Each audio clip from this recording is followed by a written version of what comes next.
Tu bila Nabi SAW nak buang air, dia pergi jauh. Dia cari tempat jauh. Ni cerita zaman dulu, pergi jauh ni. Tak boleh nak bersembunyi, bersendiri, tidak bersendiri. Dah orang ramai, kena pergi jauh. Baru tak ada orang. Ini sunnah Nabi SAW.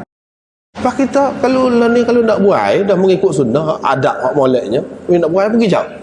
Pergi cari jamban hak jauh. Kau pergi jauh kalau ke mana? Tak ada kena-mengena ni.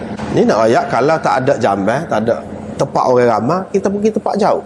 Nabi SAW sendiri, bila kemudiannya dibuat bilik air ataupun tempat buang air, dia buang air di rumah dia saja. Dia tak keluar pergi jauh pun. Hak naknya kepada dia, kita kena sediakan tempat yang mana kita ni lindung daripada pandangan orang ramai. Satu tempat kita kena buat, kita kena sediakan supaya orang tidak bunyi bila kita buang air tu, mungkin menjejekkan. Kita kena sedia lagu tu. Kalau dalam rumah pun, kalau boleh jauh sikit. Setengah-setengah orang tak lalu makan apabila bunyi buang air.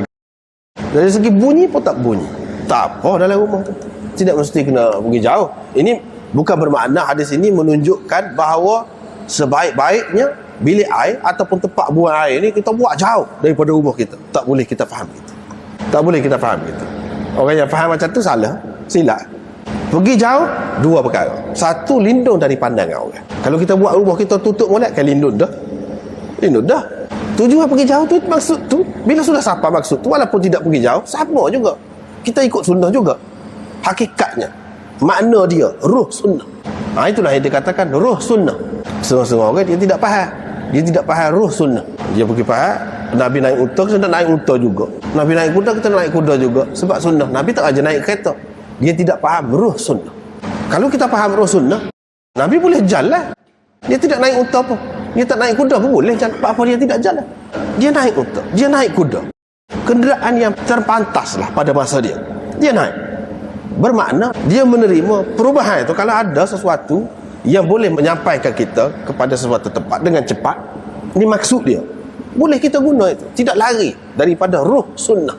Sunnah tidak ada. Kalau Nabi kata kamu naiklah kereta, tak ada lah kata. Atau Nabi SAW sendiri naik kereta kau, atau dia tengok orang naik kereta, tak ada semua tu. Jadi kita tak boleh kata sunnah, tak ada dalam sunnah, tetapi tidak bercanggah dengan ruh sunnah. Ini ramai orang tidak faham lagu tu. Ruh sunnah jalan ke mana? Iaitu kita tengok Nabi boleh jalan. Kalau nak pergi Madinah, siapa daripada Mekah, siapa semua lambat. Dia pilih jalan cepat. Jalan cepat lagu mana? Naik kuda, naik apa. Maksudnya, kalau ada cara lain lagi, tidak bercanggah dengan sunnah Nabi SAW. Bahkan itu menepati orang ruh sunnah Nabi SAW. Atau semangat, kehendak sunnah Nabi SAW. Tidak bercanggah. Supaya juga sini, apa maksud dia pergi jauh? Kita perhati ada dua perkara tadi lah. Sekurang-kurangnya, dua perkara tadi. Kalau dua perkara tadi kita boleh dapat, tanpa kita pergi jauh, sampailah maksud.